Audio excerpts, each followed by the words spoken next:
Olá, muito bem-vindo. Nós somos da equipe DREL, o Departamento de Recursos e Ensino Luterano Livre. Nós estamos estudando o livro A Herança Luterana Livre, uma série de estudos sobre os princípios fundamentais. Você já tem acompanhado as 3 primeiras lições. Hoje nós vamos falar sobre a 4ª lição, que é o 3º princípio fundamental. Não deixe de se inscrever no nosso canal, deixar o seu gostei e compartilhar esse vídeo com seus amigos.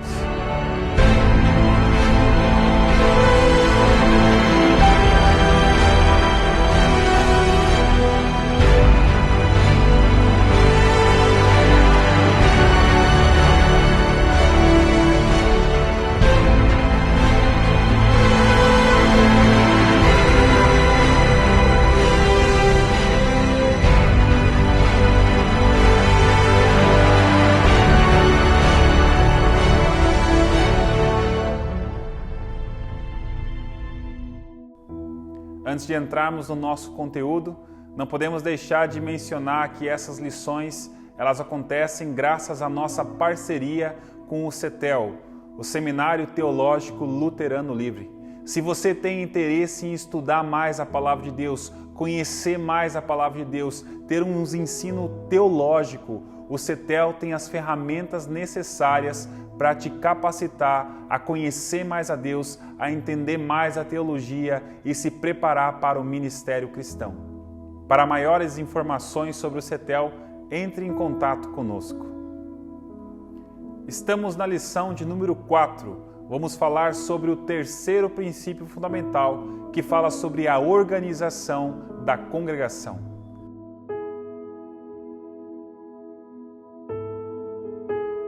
O 3º princípio fundamental fala que, de acordo com o Novo Testamento, a igreja local precisa ter uma organização externa, com um rol de membros, eleição de oficiais, tempos e lugares determinados para suas reuniões e outras provisões semelhantes. No 2º princípio fundamental, nós vimos que a congregação ela é uma comunidade espiritual composta por crentes. Mas o 3º princípio fundamental, ele aborda ainda mais essa compreensão sobre a congregação. Mesmo ela sendo uma comunhão espiritual de crentes, ela necessariamente precisa também ter uma organização externa. Quando olhamos para a palavra de Deus, nós vemos que o próprio apóstolo Paulo enfatiza essa necessidade de uma organização externa.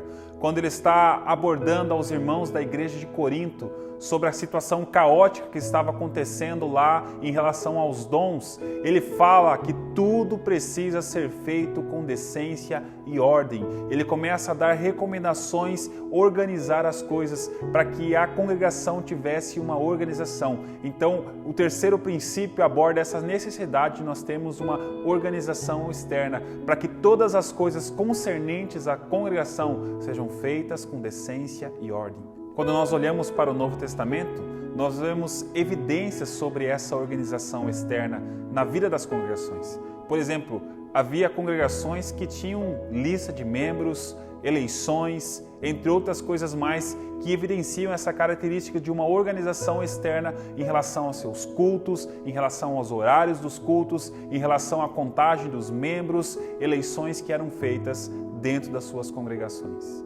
Acompanhe comigo alguns versículos que evidenciam isso. Atos 2:41 diz: Então, os que lhe aceitaram a palavra foram batizados, havendo um acréscimo naquele dia de quase 3.000 pessoas. Atos 13, versículo 3 diz: Então, jejuando e orando e impondo sobre ele as mãos, os despediram. Atos 14, 23 e promovendo-lhes em cada igreja a eleição de presbíteros, depois de orar com jejuns, os encomendaram ao Senhor em quem haviam crido. Atos 20, versículo 7. No primeiro dia da semana, estando nós reunidos com o fim de partir o pão, Paulo, que devia seguir viagem no dia imediato, exortava-os e prolongou o discurso até a meia-noite. Fica evidente, analisando o Novo Testamento, que ele não deixa claro como a igreja deveria ser organizada, mas ele deixa claro que a igreja precisa dessa organização. É interessante que o terceiro princípio, ele faz uma distinção cuidadosa entre a congregação e a organização externa. Sabemos que a congregação é um meio espiritual, é uma comunhão espiritual que usa meios espirituais para a sua realização, para o seu desenvolvimento. Já a organização externa diz respeito aos elementos que fazem parte das questões administrativas, como planejamentos, calendários, eleições de ministérios, eleições de cargos de oficiais, todas as questões concernentes à organização do dia a dia que a igreja precisa para se manter em ordem. A estrutura externa ela pode ser compreendida em nossos dias na questão de organização de um estatuto social, a eleição de um conselho ou uma diretoria que vai ajudar a igreja na questão administrativa, na questão financeira, a questão de realizar um rol de membros, onde você tem a lista certinha das pessoas que fazem parte da congregação, também a questão de uma organização, de uma contagem dos bens materiais que a igreja possui. Todas essas questões concernentes a isso fazem parte dessa estrutura externa. E essa questão externa, ela varia de uma congregação para outra, porque vai de acordo com a realidade de cada congregação. As realidades que uma igreja com 100 membros precisa são totalmente diferentes da realidade de uma igreja com 300, 400 membros ou de uma igreja com 20, 25 membros, porque a igreja precisa se organizar de acordo com sua maneira, de acordo com as regras e leis da sua localidade, para que ela possa estar se organizando da melhor maneira possível. Por que essa organização externa ela se faz necessária na vida das nossas congregações? Em primeiro lugar, para garantir que o ministério da pregação, o ministério da palavra e a administração dos meios de graças possam ser preservados da melhor maneira possível.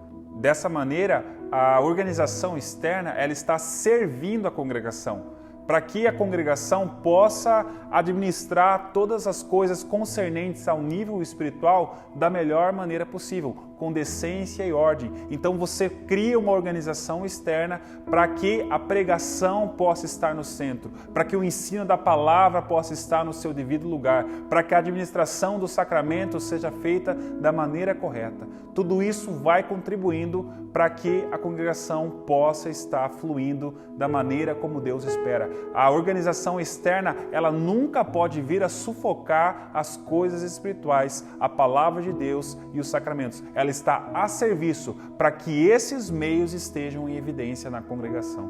Uma segunda razão pela qual a organização externa se faz necessária na congregação é para conter a nossa natureza pecaminosa. Porque o homem ele tem essa tendência de buscar satisfazer a sua carne, principalmente no lugar onde não há uma ordem, onde não há uma organização, assim como aconteceu na igreja de Corinto. Por faltar essa organização, por faltar essa ordem, o caos começou a reinar e cada um estava buscando satisfazer os seus próprios desejos.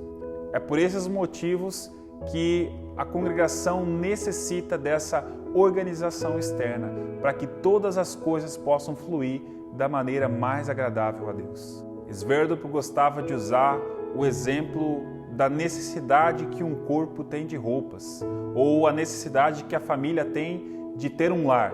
Essa é a mesma necessidade que uma congregação precisa de ter uma organização externa para que as coisas possam fluir de uma maneira correta. Sverdrup tinha uma grande preocupação em relação a essa questão da organização externa da igreja. Ele temia que muitas vezes os crentes podiam ter um entendimento errado em achar que uma igreja ela só se torna uma igreja a partir do momento que ela tem um estatuto. O estatuto, sim, ele é necessário. Nós precisamos de um estatuto social para nós termos a nossa identidade, para nós sermos reconhecidos no estado que nós estamos. Mas nós não podemos entender que a congregação, ela é uma congregação a partir do momento que ela está registrada, que ela tem um estatuto social. Não, o estatuto social, ela está a nosso serviço no quesito que nós temos para prestar contas ao estado que nós estamos. Mas a congregação, ela é congregação por causa dos meios espirituais. Sverdrup temia que muitas vezes as pessoas achassem, não, a igreja só é igreja a partir do momento que ela tem um estatuto. Ou ainda o erro de achar que a partir do momento que você faz parte de um hall de membros, você já é da congregação, independente da sua vida espiritual, independente da forma como você está vivendo os seus dias. Esse entendimento errado de que fazer parte de um hall de membros já te dá garantia de salvação e de eternidade. Outra questão que preocupava Sverdrup é de muitas vezes se criar uma organização externa de uma maneira tão hierárquica, com tantos detalhes, que muitas vezes sufoca a obra do Espírito da Palavra de Deus, onde essa organização externa acaba sufocando a congregação e não deixando a congregação ter a liberdade necessária para se desenvolver. E outra questão ainda que muitas vezes preocupava Sverdrup era a falta dessa organização. Uma falta tão grande de organização que muitas vezes a igreja vem se degenerar no caos por haver falta de ordem e organização. Então essas eram as preocupações que Sverdrup tinha em relação à organização externa. O terceiro princípio, ele ressalta essa necessidade de termos uma congregação bem organizada. Uma congregação que se organiza com relação aos seus calendários, eleição de oficiais, onde prioriza o sacerdócio de todos os crentes, onde potencializa os dons que os membros têm para usarem na congregação, onde desenvolve ministérios, onde desenvolve coisas que podem ajudar a igreja a avançar, a crescer cada vez mais. Sverdrup acreditava que essa organização externa ela estava a serviço. O que traz vida é a palavra e o Espírito. São esses os meios que geram vida. A organização externa ela está apenas a serviço da congregação, para que essa congregação, uma vez bem organizada, possa deixar que a palavra e o Espírito ajam em seu meio e tragam vida à congregação. Queremos terminar essa lição com uma frase de Sverdrup que diz o seguinte: é, portanto, a principal necessidade da congregação que a palavra seja pregada corretamente para efetuar a conversão, a fé, e que os sacramentos sejam administrados corretamente para a vida e bênção. Este é o dever de toda a congregação, e para garantir que isso seja feito de uma maneira ordeira e responsável, a congregação se organiza e escolhe os oficiais e o pastor entre eles. Estamos chegando ao fim de mais uma lição. Espero que você esteja gostando. Deixe os seus comentários, deixe o seu gostei, compartilhe esse vídeo com outras pessoas.